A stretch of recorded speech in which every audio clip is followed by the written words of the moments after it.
Welcome to Poul's Kitchen. This is Chef Poul, and today we're going to do a video on rhubarb blueberry jam. It's an easy recipe, it doesn't take that long, and it's actually pretty simple with very few ingredients. Check us out. Please hit like, share, subscribe, and stay tuned.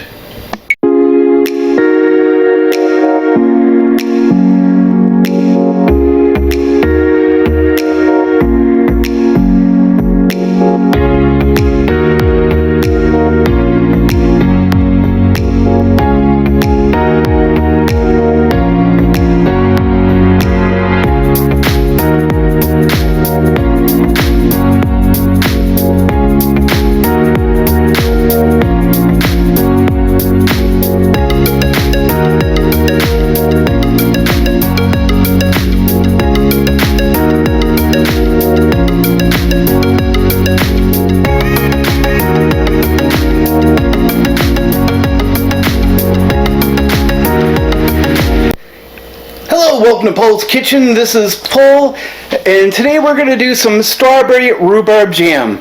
It's getting too close to payday. I'm running out of jam and I need something for toast in the morning, so we're going to do it. So please visit www.pouls-kitchen.club. Join our Patreon. Join us on Discord. For our Patreon and our GoFundMe right now, we're trying to raise some funds for my buddy Jamie, who passed away from several strokes after getting molested at work by our trainer. So if you can help us, anything would be appreciated right about now. So without any further ado, please hit the like, share, subscribe. So what we got is, we got a bag of frozen rhubarb, a bag of frozen blueberries. I got a little bit of brown sugar, and I'll show you because it's really not a whole lot. It's just a little bit. We're going to break that up and put that in there because you need a little bit of sweetness, but you don't need a lot. I'm going to put a little bit of vanilla, lemon juice, and cinnamon. Lemon juice, you want to put a little bit in, like a few sprays. I don't really believe you're going to need a whole lot of sugar, but rhubarb is a little tart, so you really do need some. Even if you're diabetic, a little bit of sugar is not going to kill you, because if you eat any amount of jam, it's going to have sugar in it anyways. You can put a little bit of vanilla in there too if you want. So I'm going to put everything into this pan right here, and we're going to let it sit for 30 minutes. 30 minutes. Don't start cooking it. Just put it in for 30 minutes. After 30 minutes, bring it in, put it on the stove, bring it up to a boil, and leave it simmer for about 25 minutes. When we're to that point, we'll come back and we'll take a look then. Like I said, if it's frozen, that's fine. You don't need to thaw or anything. Leave it as frozen. Break it up as much as you can if you want. But it'll do a good enough job in there. You don't have to worry about that. I'm not going to use any water. You don't need to. I know some recipes call for it. It's not needed. There's enough pectin in here, and there'll be enough liquid coming out here. It won't matter. Besides the point, it's frozen, so I'm sure it'll have some of its own. Don't add any water. So I'll be back in a little bit. Alright, so we're back. So again, I got my mixture here. It's been sitting for 30 minutes. I'm going to put this on the stove, and I'm going to get this up to a boiling standpoint. Now, I didn't add any water into this because, again, like, all the juices in there will make more than enough water, and we're going to bring this up to a boil so that starts simmering, and then at that point we're going to leave this simmer for about 25 minutes. And that's basically all there is to it. So we're just going to leave this simmer. At this point, you want to think about cleaning out some containers for your jam. There appears as I'm probably going to have more than one container of jam to fill here, and that's perfectly fine for me. It's a shame that my wife is never going to be able to taste how amazing and awesome and sweet this is going to be. But it is what it is, and she probably won't even like it anyways because I'm not putting liver juice in it. I gotta have a joke, one or two. She's not here, so she can't really defend herself. Key points: you can, if you're not diabetic, I've heard people put in 4 cups of sugar. Rhubarb is rather tart, so I mean it's not as if it was be a bad thing. You can use lemons, like fresh lemons and oranges, and you can take the rind off that, and you can use that, and then juice the rest of it. There's a lot of different possibilities. I put a little bit of cinnamon in there that will give it a little bit of sweet taste. Personally, I believe the blueberries will most likely alter it, make it a little bit better too.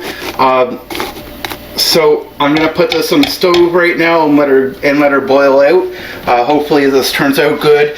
You want to, constantly stir and everything else. You have to do that. When she's done, she's all thick, and I'll come back and I'll show it to you.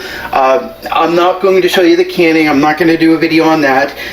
You can go on YouTube and you can find lots of videos on that, so don't worry about it. Lots there. So I mean. But before you start freezing stuff and everything else, please watch a video on it, because it's pretty important to do it the right way, so everything stays fresh and healthy. But do mix in there and you'll see everything break down, and we'll be back soon. Alright, so we're back. We're not quite done yet, but as you can see, it's starting to break up its own juices. You don't have to crush anything, because it's all going to boil down and everything will break out and soften on its own. I know it's a little hard to see because of all the steam coming from here, and I'm trying to get a part of the pot that isn't. But if we take this out here, we can start to see that the rhubarb and the blueberries are starting to break down, and this will make it really, really simple.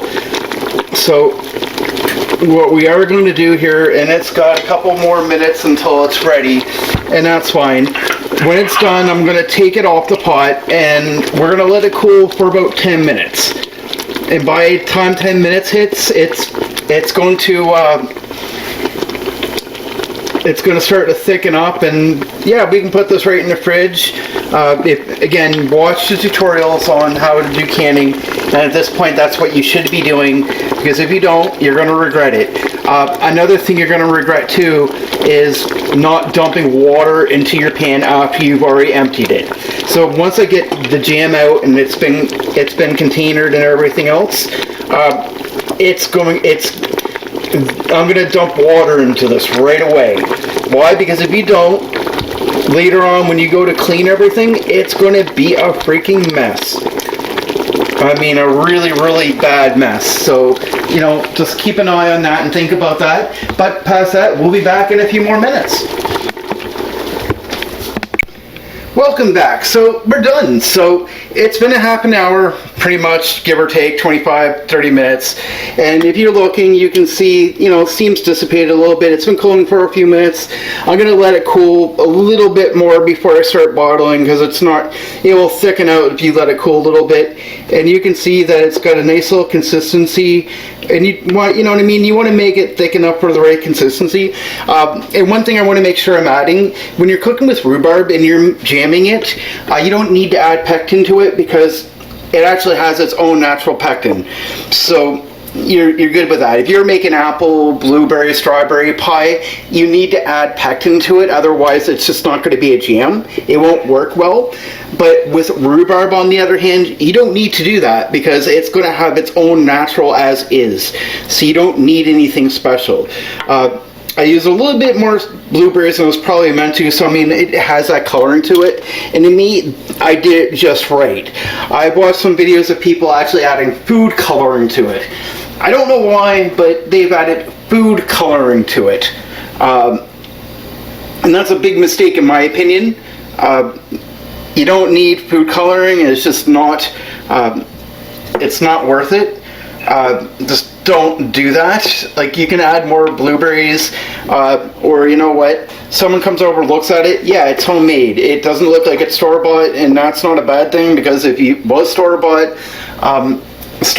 just going to have too much garbage in it you don't need. If you ever looked at a bottle of jam, you'll know exactly what I mean.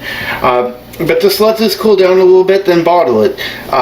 I hope you guys enjoyed this, and honestly, I really hope that this helps you out, because I'll tell you, there's nothing better than having a piece of toast with, homemade jam compared to not. If I had more ingredients, I could have filled this whole thing up here, and this would have been great. And maybe Amy would have had some when she got home, but it sucks to be her. Maybe she shouldn't have left. Nah, I'm just kidding. I miss my wife a lot, though. But anyways, till next time, please hit us up on www Pouls, Pouls-kitchen.club. Hit us up on IRC. Join our Facebook group. Hit like, share, subscribe. And like I said, anything donated on the GoFundMe or Patreon is going towards my friend Jamie's family. As I said, he's passed on, and his family needs a lot of help right now. So we really appreciate any donations and appreciate your time. Take it easy and enjoy cooking again.